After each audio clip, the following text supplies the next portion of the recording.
It was supposed to be routine. A congressional budget hearing on a rainy Tuesday afternoon, dull, procedural, the kind of day C-SPAN barely notices. But then, a white congressman leaned into his mic, adjusted his tie, and let the poison drip slowly. "We don't need dividers in this room." The words hung in the air like smoke after a quiet shot. He didn't say Jasmine Crockett's name. He didn't have to. Because when a black woman in power refuses to shrink, silence becomes suspicious, and confidence gets labeled as divisive. Around the room, glances shifted. Some stared at their papers. Some smirked. And Jasmine? She didn't flinch, didn't blink. She just sat there, the only one who knew. That comment wasn't about unity. It was about warning her and every black woman watching. You don't belong here. But what he didn't know was this. Jasmine had come prepared for this moment her whole life. And silence never surrenders. Before we get too deep, tap like and subscribe if stories like this keep you up thinking. And if you're watching right now, drop your state and the time you're tuning in. We want to know who's still awake with them. Dim the lights, turn down the world. This is where the silence breaks. The hearing room looked the same as it always did. Gray walls, dull carpet, and rows of tired faces pretending to listen. But underneath the surface, something cracked. The moment the congressman said it, "We don't need dividers in this room," the air shifted like a storm building behind closed windows. No one said a word. Some shuffled their papers, others cleared their throats. A few exchanged quick glances, hoping not to be noticed. One white woman from across the aisle nervously adjusted her blazer. She knew exactly what that phrase meant. Everyone did, but nobody wanted to touch it. The congressman leaned back in his chair, one leg crossed, hands folded, calm, smug, practiced. This wasn't his first time taking a shot at a black colleague without using her name. He didn't have to raise his voice. His tone dripped with plausible deniability. "Let's focus on the numbers, not the noise," he added, eyes pointed nowhere but aimed everywhere. The camera panned across the room for the national broadcast. Nothing looked out of place.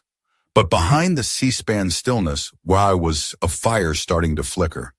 And in the corner of that flame sat Jasmine Crockett. She was dressed sharp that day.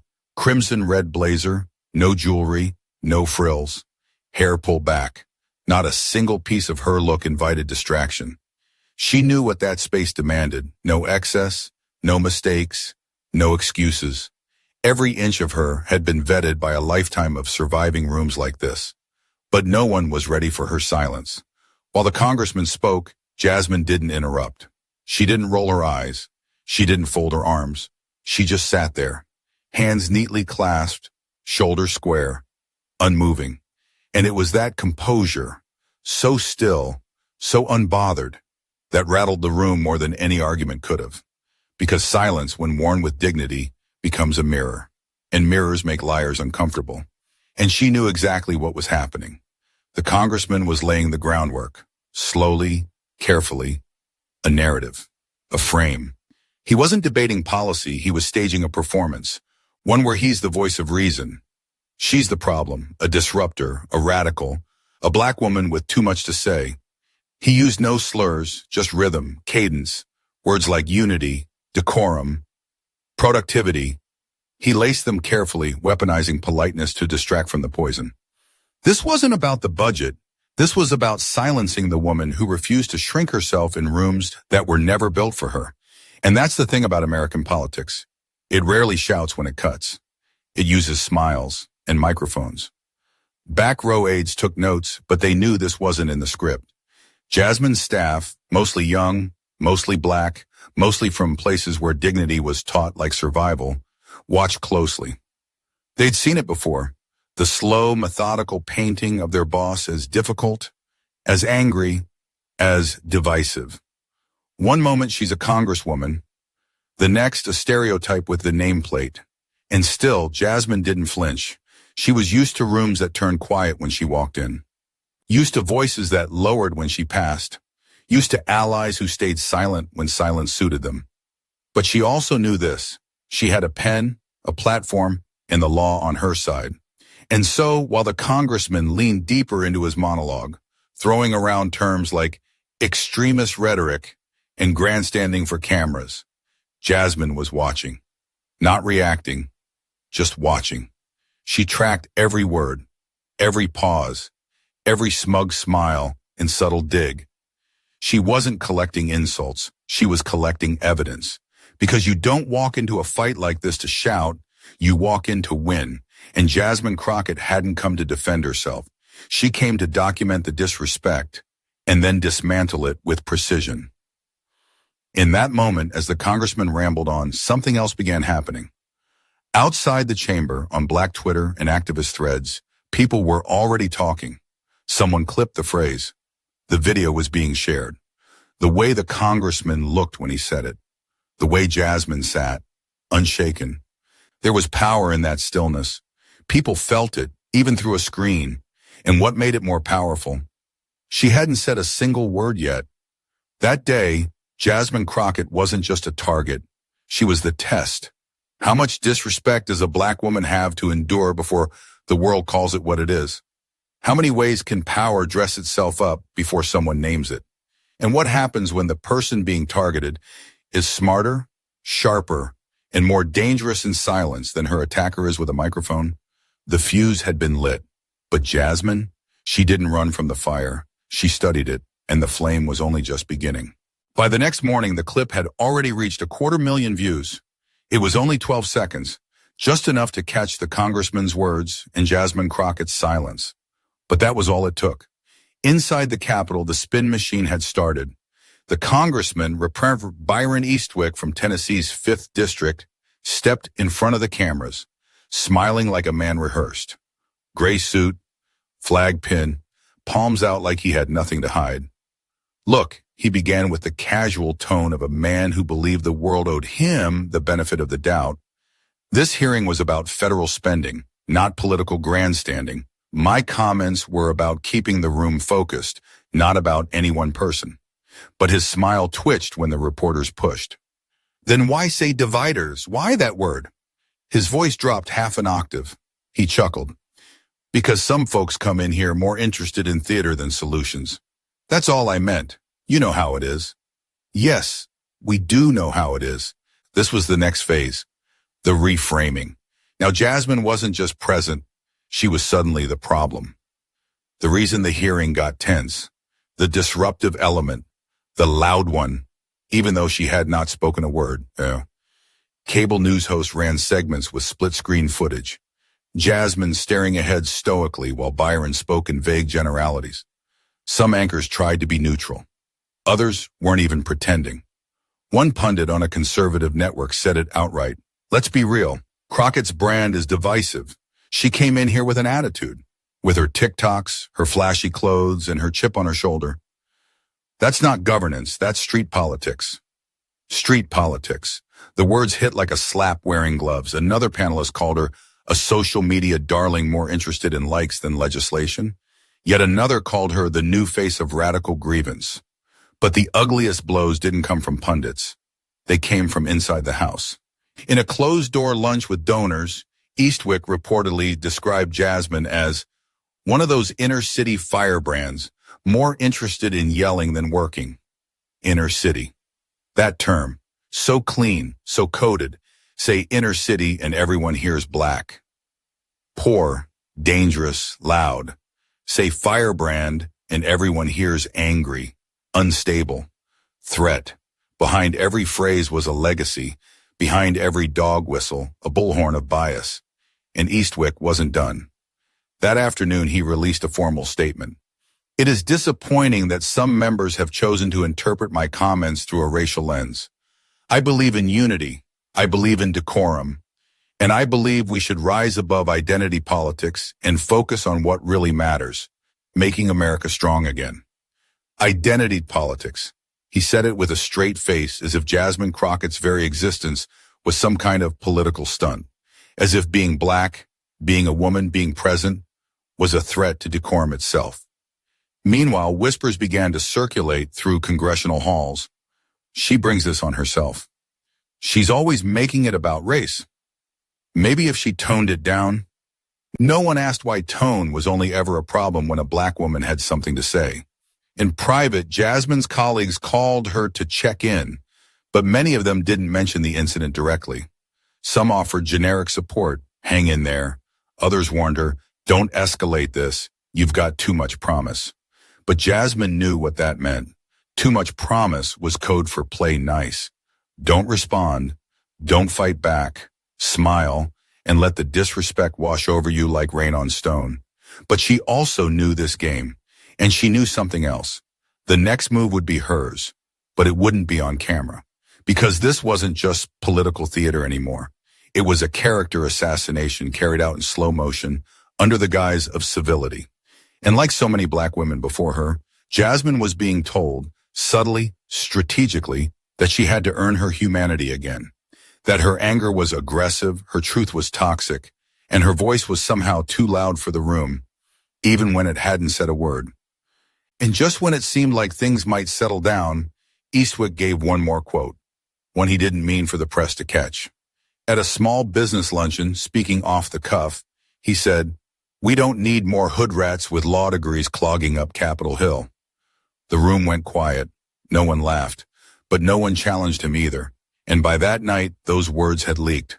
Hood rats with law degrees. The backlash was instant. Hashtags exploded. Hashtag hood rat with a degree started trending. Young black women posted their graduation photos. Lawyers, doctors, organizers, students. All of them wore the insult like armor because they knew. They'd heard it before. And Jasmine? She didn't tweet, didn't post. She was working, on paper and private, because the next response wouldn't be emotional. It would be legal. Jasmine Crockett didn't answer that night. Not when her name trended across 3 platforms. Not when hashtags filled the timeline with praise, rage, and disbelief. Not when national anchors called her team for comment. She stayed silent. And that silence? It wasn't fear. It was controlled. Because while Byron Eastwick was out there flailing, racing from interview to interview, doubling down, gaslighting, backpedaling, and then doubling down again, Jasmine was still, not weak, not passive, strategic. In a city that rewards outrage with airtime, her silence was an act of resistance. But it wasn't a lonely one. Back in her district office in Dallas, the phones rang nonstop. Mothers, students, retired teachers, black, brown, and white, left voicemails. Most of them weren't yelling. They weren't even surprised. They were tired. Tired of seeing capable, brilliant women like Jasmine get talked down, boxed in, redefined by men who had never been challenged. Tired of seeing the same coded script recycled, just with newer faces and sharper suits. But Jasmine didn't rush to the podium. She didn't take to Twitter. She didn't fire off a press release filled with fury. She went home. Not metaphorically, literally. That night she sat in her small South Dallas kitchen, lights low, hair tied back, sipping tea with no sugar. Her husband, Malcolm, leaned over his laptop at the other end of the table. He'd been quiet, too. A former federal prosecutor, Malcolm knew that in Washington, noise was easy. Precision? That was power. Between them sat a single sheet of paper, a draft, the beginnings of a response, but not the one Eastwick or the media were expecting. No tears, no outrage, no "as a black woman" preamble. This wasn't going to be about her feelings. It was going to be about the facts. As Malcolm scrolled through precedent, congressional codes, ethics rules, the U.S. House Committee on Standards of Official Conduct, Jasmine read every word aloud. She paused at Rule 23, Clause 1. A member shall behave at all times in a manner that shall reflect creditably on the House. Creditably, she whispered. Let's see how they define that. She didn't need to raise her voice. Her intelligence did the shouting. The next morning, while the press waited for her to storm into the Capitol with fire in her eyes and a speech on her tongue, Jasmine showed up in navy blue, clean, calm, composed, and she walked right past the cameras. No sound bites, no side eyes, only purpose. Inside her office, her staff knew what time it was. They weren't planning a press conference. They were finalizing a letter, to the House Committee on Ethics, co-signed by 4 legal scholars and grounded in documented language violations. But Jasmine wasn't just naming Eastwick's offense. She was naming the system that allowed it. Her letter would cite not only the hood rat remark, but the layers of coded aggression that preceded it. The divider comment, the inner city firebrand label, the attempt to frame her as emotional and unprofessional when she hadn't said a single word. The letter would call out how racially coded language was being used as a tool of erasure, and more than that, it would demand consequences. Because here's what Jasmine understood. Words are not harmless. Words shape perception. And perception in politics? It shapes policy. Letting Eastwick's words slide wasn't just about her pride. It was about precedent. Because if you let one man call a sitting congresswoman a hood rat and walk away clean, you set the standard for how black women get treated in every committee room moving forward. That night, after sending the first draft to her legal team, Jasmine lit a single candle in her office. She sat alone and thought, not about revenge, but about resilience. She remembered her grandmother's voice from decades ago. Baby, don't let their noise become your music. And that was the storm.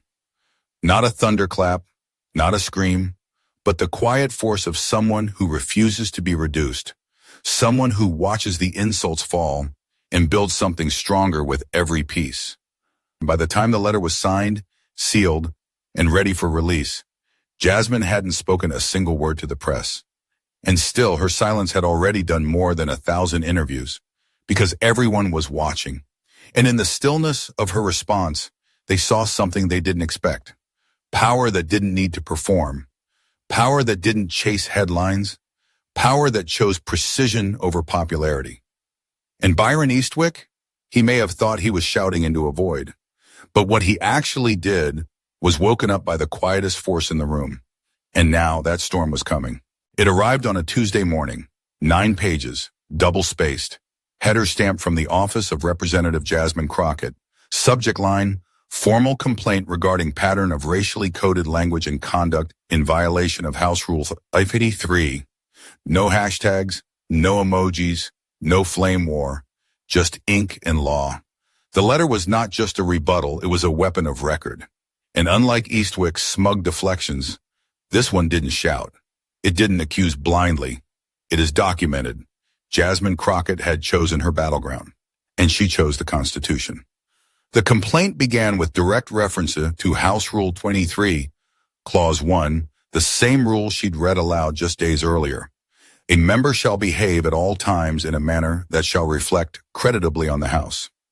Her letter laid out a clear timeline of events, beginning with the budget hearing in which the words, "We don't need dividers in this room," were spoken, a phrase Jasmine's team outlined as strategically ambiguous, historically racially coded, and contextually aimed at delegitimizing the presence of a black woman in authority. Then came the pattern. In chilling detail, the letter traced subsequent public statements, including Eastwick's reference to Jasmine as an inner-city firebrand. The closed-door luncheon remark describes her as a hood rat with a law degree. The repeated public implication that she was performing, angry, and distracting from real work. Each instance wasn't just recounted. They were analyzed, supported with precedent. Her legal team included citations from the U.S. Equal Employment Opportunity Commission, EEOC, about racially charged language in professional environments, as well as statements from previous congressional ethics cases involving hostile workplace conduct. But what made the letter even more devastating? It was signed not just by Jasmine Crockett, but by 4 co-signers, a constitutional law professor from Howard University, a former congressional ethics investigator, a retired federal judge, and Representative Ayanna Pressley, who added a handwritten postscript, "Respect isn't optional, not in this chamber." The letter demanded 2 things: a formal review by the House Ethics Committee, a public clarification from the committee chair regarding the use of racially coded language in official proceedings. No drama, no yelling, just a pen, and the power to make the halls of Congress uncomfortable with their own reflection. When it hit the inboxes of every member of the House Oversight Committee, including Byron Eastwick, it landed like thunder in a chapel. He hadn't expected this. He had expected noise, a press tour, a Twitter thread, But this was procedural, it was quiet, and it was deadly. That same day, Eastwick's office released a two-line response. We are reviewing the contents of the letter. Congressman Eastwick stands by his record and maintains he did not intend to offend anyone. But that wasn't enough anymore, because now every major political outlet had their hands on the document. CNN led with it. MSNBC unpacked it line by line. The Washington Post ran the headline, Crockett flips the script, calls out coded racism with legal precision. On social media, something else was happening. Young law students started dissecting the letter like scripture. Clips of Jasmine reading House Rule 23 went viral. Civics teachers began using it as an example in class. It had become more than a complaint. It was a lesson. And what made it sting most for Eastwick? It was airtight. He couldn't attack Jasmine's tone. She hadn't raised her voice. He couldn't paint her as irrational. Her words were legal, calm, surgical. He couldn't make her look angry. She was composed, factual, unshakable. He was left with no target, just the truth staring back at him in black and white. By Wednesday, the pressure was undeniable. Ethics Committee Chair Susan Merrill, moderate, white, and known for avoiding headlines, issued a rare public statement. We take these concerns seriously. All members deserve to participate in a respectful, dignified environment. The use of language that may undermine the credibility of a colleague based on race or gender warrants review. I was careful, diplomatic, but it was the crack Jasmine needed. She didn't need them to confess. She needed them to acknowledge. And Eastwick? He showed his true face by doing what cornered power always does. He attacked the process. This is a witch hunt, a political stunt by the radical left. She's trying to play the victim to get attention. This is about silencing traditional values. But nobody was buying it this time, because Jasmine's words weren't dramatic. They were surgical. She didn't appeal to emotion. She appealed to the rule of law.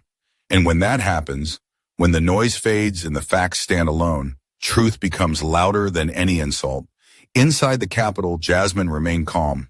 She smiled. She moved through hallways like nothing had happened. But everyone around her knew the rules of the game had changed, because now the target had taken the pen and wrote herself into the history books. By Thursday morning, Byron Eastwick was no longer leading the narrative. He was chasing it, panting behind it like a man who suddenly realized he'd lit a match in a room soaked with gasoline. His aides scrambled.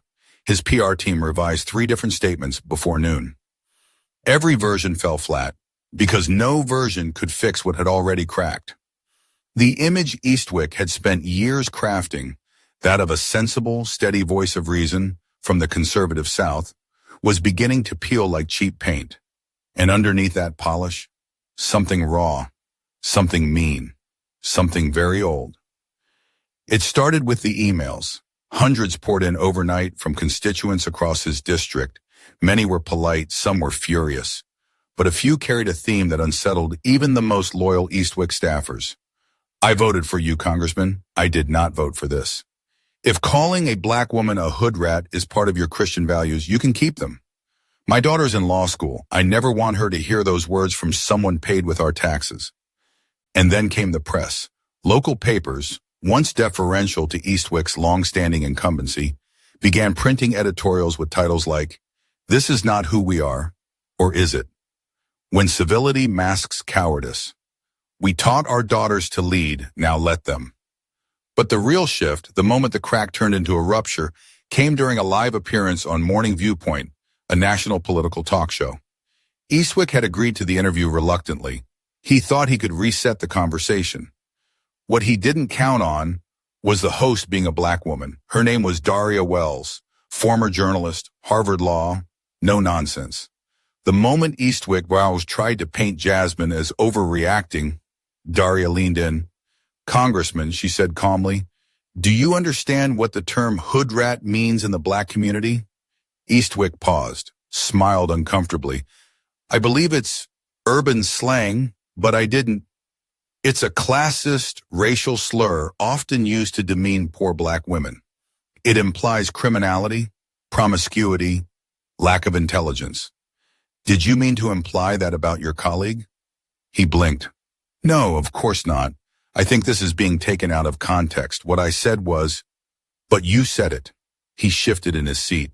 I was making a point about professionalism. And you thought that word was professional? The silence that followed was louder than any shouting match could have been.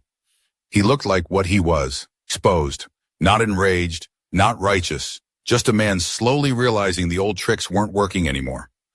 Later that day, someone from his staff leaked an internal memo. It was frantic and defensive. We need to flip this. Emphasize victimhood. Say she's launching a personal attack. Tie it to woke politics and cancel culture. Our base will eat it up. It was a desperation play, a Hail Mary to the culture war. And it failed, because something fundamental had shifted, and not just in D.C. In classrooms, black girls whispered Jasmine's name. In law offices, women of color forwarded the ethics complaint like a baton. In coffee shops, barber shops, kitchen tables, people talked about what it meant to hold your fire until it became a flame that couldn't be ignored. But Eastwick didn't stop. In a Facebook Live with his most loyal donors, he lashed out again. This is what happens when identity politics run wild, he snapped. We've got people who think being offended equals being oppressed. They want to make me the villain because I don't bow to the woke mob. Let's be real. Some of these folks just want to stay victims. They don't want to work. They want to whine.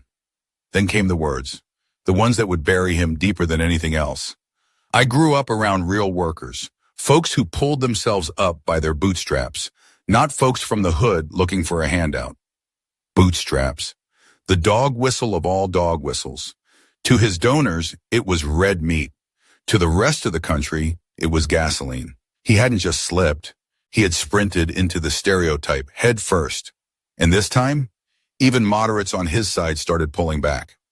One GOP colleague, off record, told a reporter, he's embarrassing the whole damn chamber. Jasmine hasn't even raised her voice, and he's unraveling in front of the country. It was no longer about ideology, it was about credibility. And Eastwick's was leaking fast. When a local pastor from Nashville, white, conservative, and previously an Eastwick supporter, called for his resignation on Sunday morning live TV, the writing was on the wall. If your faith doesn't teach you how to treat others with dignity, then your faith is politics, not God. Jasmine remained quiet. Still no interview, no tweet storm, no tears. She attended a hearing that week on housing discrimination. She listened, asked concise questions, and thanked the witnesses. Professional, measured, brilliant. And that restraint, it broke Eastwick. Because in her silence, she hadn't disappeared. She had grown louder. It didn't happen all at once. It never does. Movements aren't made in headlines. They're made in whispers, in screenshots, in silent nods between strangers who've never met but feel the same ache. And this time, the ache was universal. What began as a scandal confined to a congressional hearing room had spiraled into something much larger. Jasmine Crockett's name now moved through conversations like a current. You heard it in classrooms, in barbershops, in back pews of Sunday services, in the hallways of courthouses and college dorms, not because she shouted, but because she hadn't. Her silence had become a canvas. One person across the country painted their own stories onto. And somewhere between the trending hashtags and the viral interviews breaking down her ethics complaint frame by frame, a truth had surfaced. This wasn't just about Jasmine. It was about all the times people like Jasmine were told to sit down, speak softer, shrink smaller. The pushback came, of course. It always does. Political commentators on fringe networks started circulating a new talking point. She's playing the race card. This is reverse discrimination. Where's the proof he never said her name? Just another angry leftist making it about color. And perhaps most telling of all, this is why you don't let ghetto attitudes into government. Ghetto, just like hood rat, it was another word meant to say black without saying black. But for every attempt to drag her name through coated mud, Jasmine's presence, poised, professional, untouchable, stood in quiet contrast. And slowly, the tide shifted. Some of Eastwick's loudest defenders began to falter. Not because they'd found morality, but because public pressure had reached their wallets.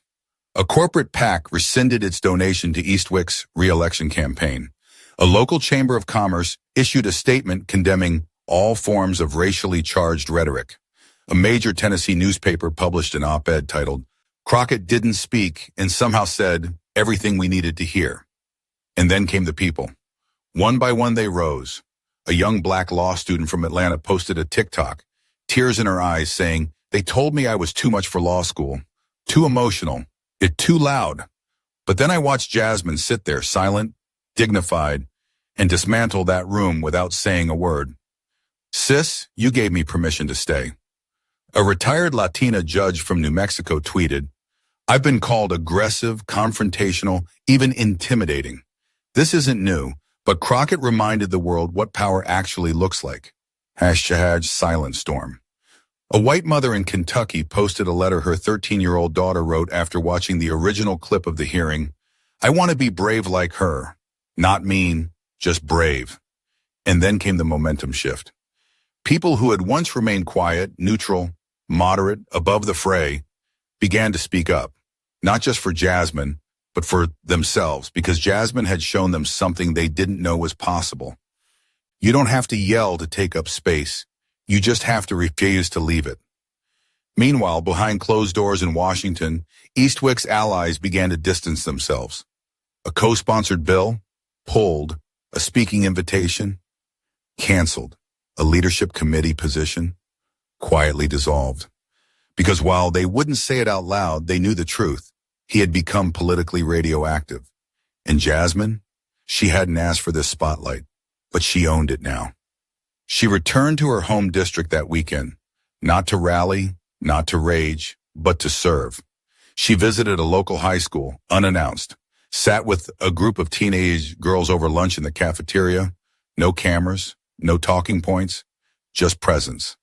They asked her how she stayed calm when disrespected. She smiled and said, "Because I know who I am, and I don't need to prove it to anyone with a mic and a bias." Word of that conversation spread like gospel. By Monday, teachers in multiple states had replaced their weekly civics warm-up with clips of Jasmine's hearing and a question on the whiteboard. What does strength look like when it's quiet? Her silence had become a strategy. Her dignity had become doctrine. And the communities who once felt like their voices didn't belong in politics, they weren't asking for permission anymore. They were showing up to city council meetings, to school board elections, to forums where power had long gone unchallenged, because Jasmine's silence wasn't an end. It was a beginning. In Eastwick, he tried to fight the wave. On a late-night conservative podcast, he ranted, "They're coming after me because I stood up to the mob. She doesn't represent America. She represents the woke elite who want to divide us by race. This is the real racism, coming from the left." He tried to reclaim victimhood, but it was too late. The silence had broken, and in its place was a sound much louder. Footsteps, of voters, of voices, of a movement waking up. It wasn't scripted. It wasn't even planned. It happened in a congressional subcommittee hearing on federal prison reform, a room Jasmine Crockett had walked into 100 times before. No fanfare, no expectation. The cameras were rolling, but barely anyone was watching live. Until she spoke. The topic at hand wasn't about race, it wasn't about Eastwick, it wasn't even directly about her. But the undercurrent, just like in every room she walked into, was there. A witness, a warden from a private prison contractor, had just testified that language is subjective when asked about reported slurs used by staff against inmates. He chuckled lightly as he said it, shrugged, like it was just semantics. And that's when Jasmine Crockett leaned forward, adjusted her mic, and said, calm, but with steel in her voice, "Words are weapons, and we're done pretending they're not." That was it. 12 words. The room froze. The silence was immediate and absolute. The kind of silence that doesn't ask for respect. It commands it. The warden blinked, fumbled with his papers.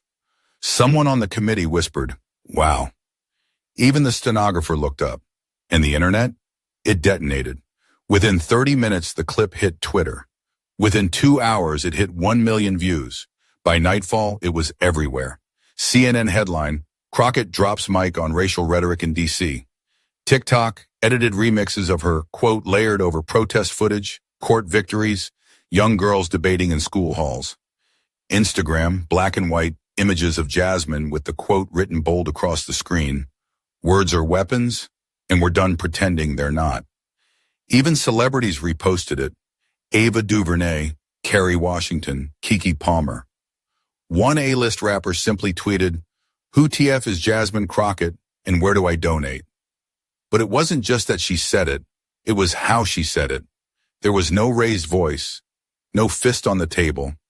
It was just the truth, delivered with the sharpness of someone who had studied every room that tried to erase her. Suddenly, everyone wanted to talk to her. Producers flooded her team with requests. Rachel Maddow, The View, NPR. Trevor Noah wants her on his podcast. But Jasmine didn't take the bait.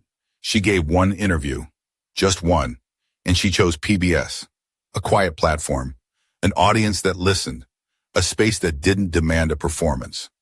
Sitting across from veteran journalist Gwen Landers, Jasmine wore no flashy jewelry, just a navy suit and calm. Gwen asked her gently, "Congresswoman, that moment, it wasn't about you, and yet it became yours. What were you thinking?" Jasmine paused. "I wasn't thinking about the moment. I was thinking about my grandmother. She was a domestic worker, never had more than a 6th grade education. But she told me one thing, over and over, watch their words, baby. That's where the truth hides." Then Gwen asked, "Did you know it would go viral?" Jasmine smiled. "I didn't say it to go viral. I said it because I'm tired of watching harm get disguised as conversation." And then came the part that broke the internet all over again. When asked what she would say to young people who feel like their voice doesn't matter, Jasmine leaned forward and said, "Your voice is power, but don't waste it screaming at closed doors. Learn how they're built, and then walk through them." The next morning, that quote replaced inspirational posters in schools across the country. Teachers printed it, parents framed it, students recited it. Because Jasmine hadn't just won a political exchange. She had declared a shift in how power speaks. She had given dignity to every black woman and told her tone was too sharp. Every young girl told me she was too much. To every person who'd ever been called a name in coded language and gaslit into silence. And what about Eastwick? He tweeted that same day, "The real danger is when our words are policed by the emotional whims of others. Free speech is under attack." It barely registered. His words, once sharp, once headline-grabbing, fell flat in the new air. Because now Jasmine's words own the room, and not just the committee room, the living rooms, the classrooms, the phone screens, the courtrooms, and in a downtown mural in Dallas, an artist painted Jasmine in grayscale, lips closed, eyes steady. Above her head, in bold red letters, "Our words are weapons, and we're done pretending they're not." Beneath it, a single hashtag sprayed in white, hashtag Crockett effect. When the House Ethics Committee returned its findings 3 weeks later, the political class expected a soft landing. A vague statement, a gentle wrist slap, something polite enough to keep the press at bay, and quiet enough to let Byron Eastwick regroup before midterms. What they got was history. The official report cited House Rule 22, Clause 1, and concluded that Eastwick's language, specifically the repeated use of racially coded terms such as inner-city firebrand, hood rat with a law degree, and bootstraps, had violated congressional decorum and undermined the integrity of the institution. It recommended a formal censure. Rare, public, permanent, the kind of punishment that stains a legacy. For Eastwick, it wasn't just a slap. It was a scar. The House voted on the motion. Cameras rolled, members lined up one by one, and when the final tally hit the board, 231 yeas, 190 nays, 14 abstained, the chamber fell into a tense hush. The Speaker stood. The House formally censures Representative Byron Eastwick of Tennessee's 5th District. Gavel, silence, a moment that should have belonged to shame, yet somehow felt like justice. And as Eastwick sat alone, red-faced and still trying to look defiant, America watched. But this story wasn't just about one man's fall. It was about what rose after, because in the weeks that followed, policy changed. The House Committee on Standards of Official Conduct quietly revised its language in internal training materials, adding an entire section on coded language, dog whistles, and the historic weaponization of professionalism to suppress marginalized voices. A new clause was drafted, Rule 30, Clause 1C, stating, members shall refrain from language, tone, or conduct that, though indirect, reasonably contributes to a hostile or discriminatory environment based on race, gender, or ethnicity.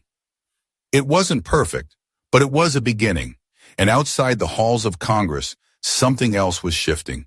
Civic engagement surged in communities that had long felt ignored. Young women of color began running for local office, school boards, city councils, water commissions, with #Crockett effect printed in small font on flyers. Quietly bold. Colleges invited Jasmine Crockett not to talk about her victory, but about strategy. Her ethics letter became required reading in law schools from UCLA to Howard. Professors pointed to it as a masterclass in the fusion of constitutional power, moral clarity, and political discipline. And in her home district, the quiet turned electric. At a middle school in South Dallas, a student council added a new role, justice coordinator. When asked why, a 13-year-old said, because Ms. Crockett made it clear, if you don't check disrespect, it grows. In another part of town, a muralist reimagined the city's history. He added Jasmine standing beside Barbara Jordan, Shirley Chisholm, and Fannie Lou Hamer, not in the background, but shoulder to shoulder. And still, Jasmine didn't gloat. She issued a single statement after the censure vote, calm, controlled. As always, this was never about me. It was about precedent. And the precedent now is this. Disrespect cloaked in coded language is still disrespect. Power must be held accountable, even when it smiles and says nothing wrong. And for every girl told her silence means weakness, I hope this shows her what silence with purpose can do. She didn't hold a press conference. She didn't tour the networks. She returned to work, back to bills, back to budget hearings, back to the people who sent her to Washington, not for drama, but for deliverance. Because while others saw this as her moment, Jasmine saw it as her responsibility. But for the people who watched it unfold, especially those who had felt unseen, unheard, and unwelcome in the chambers of power, this was more than a political win. It was a cultural shift, proof that decorum isn't silence, that professionalism doesn't mean passivity, that the law, when wielded by the right hands, can become a blade sharper than hate. And perhaps most revolutionary of all, proof that a black woman doesn't have to scream to make the ground shake. In Tennessee, Eastwick's approval ratings plummeted. He tried to blame the mob, but the numbers didn't lie. His base was shrinking, his legacy unraveling. And in whispered corners of the Capitol, some staffers began to say what many had long felt. Maybe the problem was never her tone. Maybe the problem was the fact she dared to have one at all. But Jasmine, she didn't look back, because she knew something no insult could take away. She had already won the future. This wasn't just about a hearing. It wasn't just about one comment, one congressman, or even one woman who refused to flinch. This was about something older, something heavier. It was about a system that's always known how to smile while it cuts. About language dressed in civility, but soaked in centuries of erasure. About the way power tries to punish you for showing up, and tries harder when you show up unbothered. But Jasmine Crockett didn't come to perform. She came prepared. Prepared to sit in silence while being insulted. Prepared to write, not rage. Prepared to let the law speak louder than her voice, until the world listened. And when it did, it didn't just hear her. It remembered her. She didn't curse. She didn't beg. She didn't break. She picked off her pen, she stood still, and the walls trembled. Let this be a lesson. The next time someone tells you your silence means surrender, remind them, silence can be a strategy, and justice doesn't always need a microphone. Sometimes it just needs the right person in the room. And maybe that person is watching right now. This story is a dramatized and fictionalized account meant to reflect real struggles in modern America. Any resemblance to actual events or individuals beyond public knowledge is purely coincidental. Now, before you go, take a breath. And if this story moved you, don't let it end here. Tap like to help stories like this reach those who need to hear them. Subscribe if you want more narratives that challenge power without chasing spectacle. Leave a comment below. Tell us which moment hit you hardest for you. And share this with someone who still believes the quietest people often carry the deepest truths. Because maybe the next Jasmine Crockett isn't in office yet. Maybe she's just waiting for a sign that her voice matters. Maybe she's watching now. And if she is, we hear you, we see you, and we're not looking away.